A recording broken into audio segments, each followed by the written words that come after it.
We've had a very interesting day today. I don't think this would ever happen to anyone.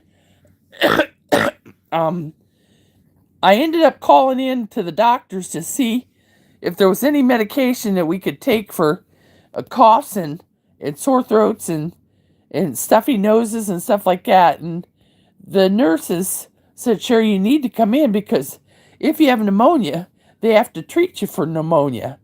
And I thought I had some ear drainage, and that's a big no-no. So they wanted to see me, but my doctor, Talampus, I couldn't see, so I had to see another lady named Naz, and Naz got me in at around 2:30. I had to be there by 2:05, and she checked me out. She checked my blood pressure.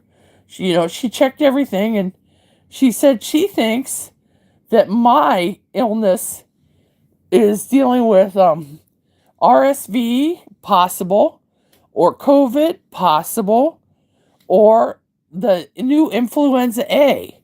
So she was going to do a swab of my nose, both up and my left and right. And then what she was going to do is post it to my chart so we could see basically where it was. I have kind of a sore throat, and I used Vicks this morning, and I actually Vicks my neck real good so that I could get some of that congestion off.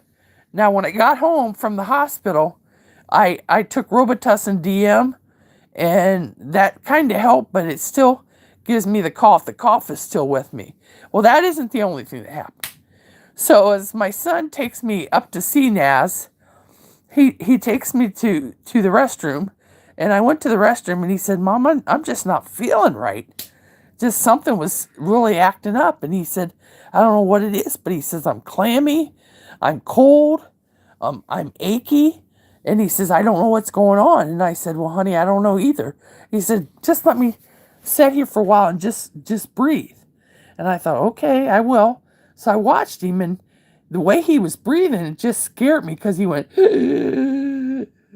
real loud. And I thought, oh my gosh, something's really bad. Something's going on. And normally when Frank gets sick, he will automatically say, I need help. Well, this time he goes, I think I'm going to go. We were going to take him to urgent care, and he decided he wasn't going to go to urgent care, that he was going to go to the hospital. And now his sister, Cameron, she already was told to go to the hospital because of her condition stuff. They were worried about her diabetes and other things that was happening to her. So they told her to go over to Lodi. So she went to Lodi, and they gave her some fluids, and then told her to stay there until the fluids helped.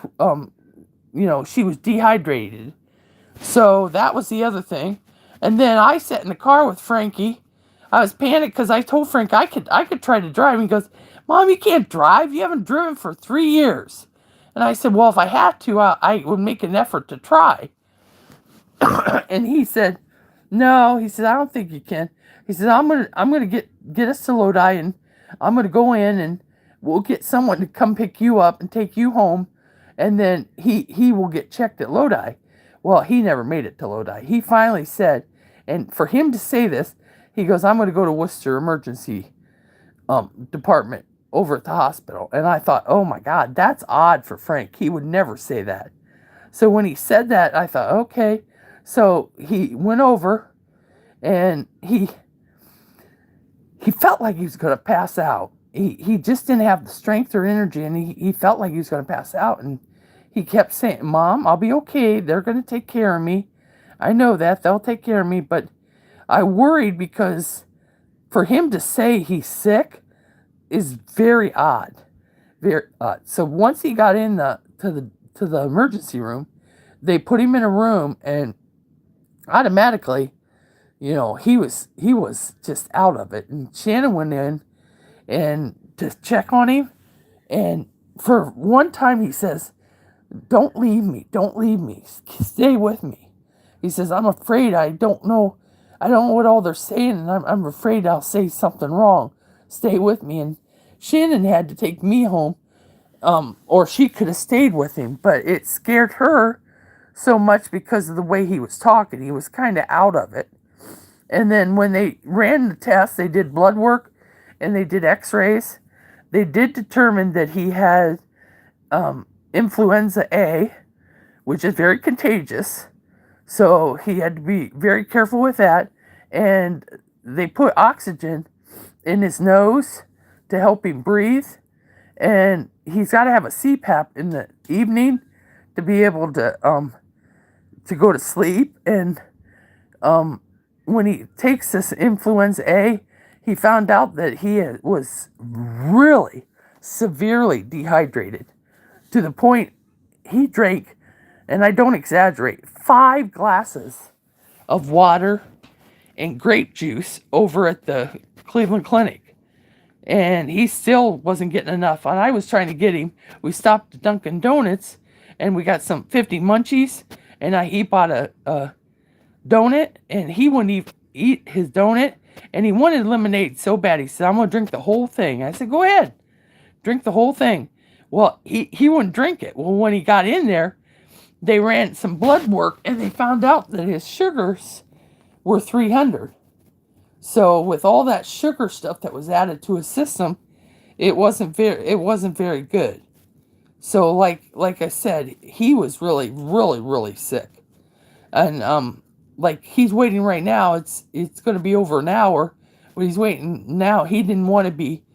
They wanted to keep him overnight to watch him. So he said, he goes, I'm not staying at Worcester Hospital. So he decided to go to Medina Hospital. So they're going to transfer him to Medina, where he will stay, and then we'll see what happens tomorrow. I called his boss to let him know that at this point in time he won't be able to come in because of his illness, and we were really sorry. And his boss said, "Oh no, you gotta take care of Frank. Frank, when he says he's sick, something's wrong. So you gotta really take care of Frank." Like I said, he's not one to complain, and when he started to complain, it worried me. So like that's something that very seldom does he do. And I'd like to say hi to all my subscribers that's listening to this, because for a mom to have to worry about her kids, I had to call my youngest daughter, and she literally had to ask my sister to drive her to Worcester to get her car, because the car had to be left there because he's going to be riding in an ambulance. So it's kind of scary knowing that your children are hurting and you can't help them at all. Now there's some things that Shannon's going to have to do for me tonight, since Frank's not going to be here. Cammie's not allowed to be around me because of the influenza. She had influenza and she had something else. I can't remember what else. But the influenza is very contagious. And the doctor said, no, she can't be around you. So she's been trying to stay away, but she did help me a little bit, and it kind of wears her down. Her energy level's real low. So that kind of worried me on her. She's been sick and coughing for quite a few months. And like I said, it worries me because her being a diabetic, there's things that, you don't want to take a chance on. So like I said, those are things that I had to happen to go through tonight. And like I said, my youngest daughter, went to get her car, and she's going to be coming home, and, she's got to take over some of the duties that Frank had to do. He's got to give me a Trulicity shot in my stomach, so I have to get that taken care of. And then, once I get the Trulicity shot in, then I got wound care that someone's going to have to try to help me get through this wound care. So life without Frank is really hectic.